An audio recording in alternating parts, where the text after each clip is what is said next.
원래 20년 이상 정말 많은 가슴 성형 케이스가 있으신데 그 중에 내가 봐도 정말 잘 됐다 싶은 가슴 그런 케이스 있으실까요? 엄청 쑥스러운데요. 엄청 잘 됐다까지는 아니고 이 정도면 괜찮은데 쓸만하겠다라는 것은 고를 수 있을 것 같아요.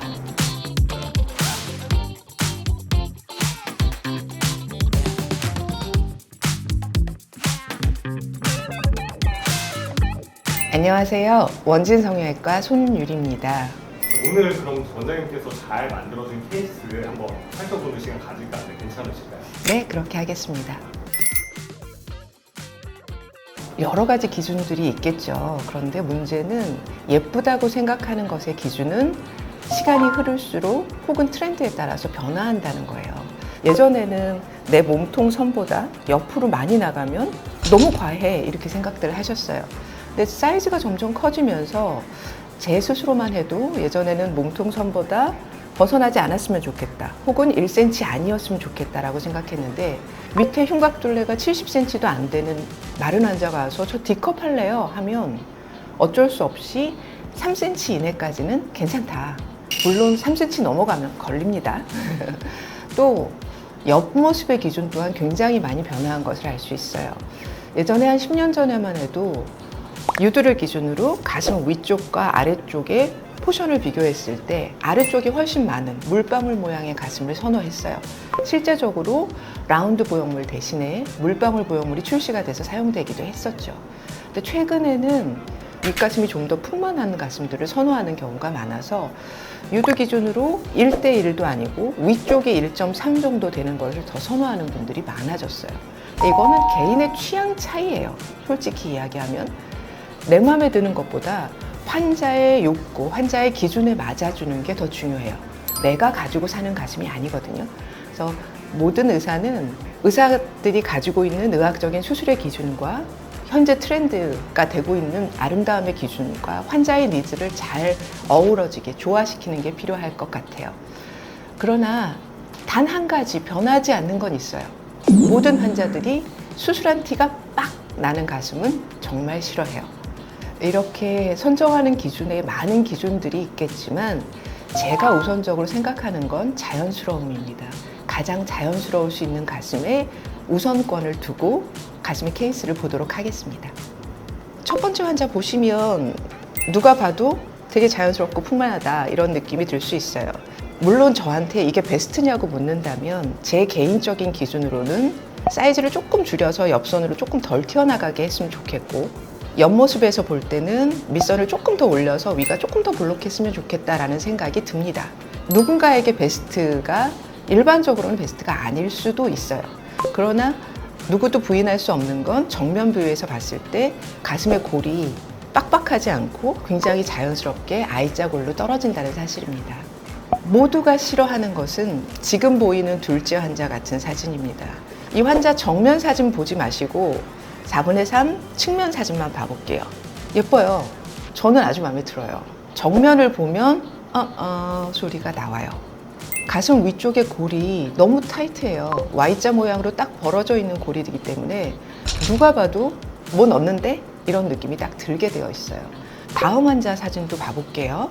이 환자도 마찬가지로 측면과 4분의 3 비율은 괜찮아요. 그런데 Y골이 도드라지면서 보기가 싫죠. 세 번째 환자도 볼까요? 유두 사이가 굉장히 멀고요. 환자의 왼쪽 유두는 너무 바깥쪽을 보고 있어요. 수술 후의 결과를 보면 수술 전보다는 훨씬 좋아요. 여전히 마찬가지로 위쪽 부분이 너무 타이트해요. Y자 골이 생기면 누가 보더라도 수술한 가슴이네. 금방 보여요. 지금껏 이 Y골의 세 가지 케이스 모두 다른 병원 케이스 아니에요. 10여 년 전에 제가 수술했던 케이스입니다. 이걸 보면서 고민이 시작된 거죠. 어떻게 하면 얘를 좀 더 자연스럽게 가져가 줄 수 있을까? 제가 한 고민의 결과가 지금부터 보여드릴 결과예요. 이분 보면 측면 사진도 예쁘고 중간도 괜찮아요. 정면 사진 봤을 때도 도드라지게 Y골이 보이지 않고 I자 모양의 가슴골이 생겨있기 때문에 훨씬 더 자연스러워진 걸 볼 수 있어요. 이 환자도 마찬가지로 딱딱해 보이지 않죠. 뭔가 풍만하게 꽉 채우고 있고 몸통의 옆선에 비해서 가슴선도 많이 나가지는 않았고 이런 가슴들을 환자들이 자연스럽다고 느낍니다. 자, 그렇다면 마른 사람들은 어쩔 수 없이 Y골이 생길까요? 안 말라야만 I골을 만들 수 있을까요? 두 환자를 한번 비교해 볼까요? 위에 있는 환자랑 아래에 있는 환자. 조건이 크게 다른가요? 제 눈에는 오히려 아래쪽 환자가 더 조건이 좋아 보여요. 비슷하게 말랐지만 위쪽, 안쪽 부분을 보면 오히려 아래 환자가 살이 좀 더 많고 I골을 만들기가 더 좋아 보여요. 근데 이 환자들의 수술의 결과는 어떻게 됐을까요? 첫 번째 환자는 예쁘게 I골을 만들고 있고 두 번째 환자는 너무 빡빡해요. 환자가 가지고 있는 조건은 동일했는데 수술의 결과는 이렇게 달라질 수 있습니다. 다른 케이스를 하나 더 볼게요. 위에 환자, 아래 환자 비슷한 조건이에요. 수술의 결과는 위 환자랑 아래 환자는 확연하게 차이 나는 가슴골을 보이고 있어요. 누가 보더라도 위쪽은 자연스럽고 아래쪽은 수술한 티가 납니다.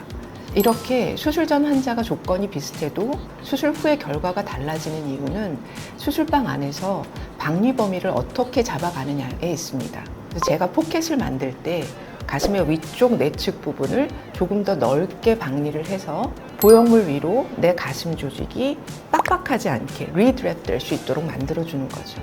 그게 I골을 만드는 비밀입니다. 지금까지 유방 확대 케이스들을 보셨어요. 사실 추세를 보면 20대 환자 굉장히 많고요. 아기 낳고 키우는 30대 때는 애 때문에 정신없어 잊어버리더라고요. 그러다가 다 키워놓고 나서 40대 후반 50대 되니까 대부분 가슴이 처져 있죠. 첫 번째 환자 케이스예요. 굉장히 많이 처져 있어요. 유두 아래쪽으로 가슴이 다 내려와 있는 듯한 느낌이에요. 옆모습에서 한번 봐볼까요? 환자의 가슴 밑 주름선보다 유두 위치가 살짝 높아요. 이런 경우에 가성하수라고 이야기합니다. 이건 진짜로 처진 게 아니에요. 가슴이 처져 있더라도 유두 위치가 좀 위쪽에 있으면 확대 수술만으로 충분히 예쁜 결과를 얻을 수 있습니다. 두 번째 사진 볼게요. 이 경우는 확대만으로는 안 돼요. 옆면 사진에서 보자면 유방 및 주름선의 위치보다 유두가 더 낮아요. 이런 경우에 확대만 해놓으면 보형물은 위에 있고 가슴은 여전히 슬프게 처져 있어요. 어쩔 수 없이 봉투를 줄여주는 거상이라는 수술을 해야 합니다. 수술 후 사진을 찍을 시점이 3년이 지난 시점이에요. 흉터가 굉장히 좋아졌다는 거죠. 처진 가슴 수술들은 사실 의사로서도 딜레마가 많아요. 흉터는 안타깝지만 평생 없어지진 않습니다. 그러나 제가 자신 있게 말씀드릴 수 있는 건 시간이 약입니다. 시간이 갈수록 붉은 기운 줄고 흉터도 점점 더 좋아지게 돼요. 한 3년쯤 지나면 좋으면 이런 결과를 가져갈 수 있습니다.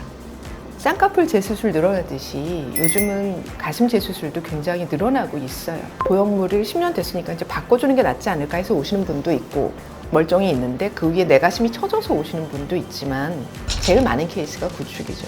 또 하나는 처음에 수술했을 때부터 보형물 위치가 조금 잘못 잡혀 있다든가 이런 케이스들이 있을 수 있어요. 첫 번째 사진 볼까요? 환자 사진 보면 가슴이 왜 저렇게 되어 있지? 라는 생각을 하실 수 있어요.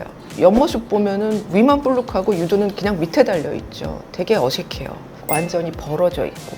이분은 심한 구형 구축 등급 4번의 케이스입니다. 이런 경우라면 밑선 열고 들어가서 전체 피막을 다 제거해야 돼요. 사실 구축이라는 건 보형물이 잘못되는 게 아니거든요. 우리 몸 안에서 보형물이 들어갔으니까 이상한 애가 왔다 하고 면역 체계에서 만드는 방어막, 피막이라고 하는 애들이 여러 가지 이유로 인해서 두꺼워지고 안으로 쪼이는 거예요.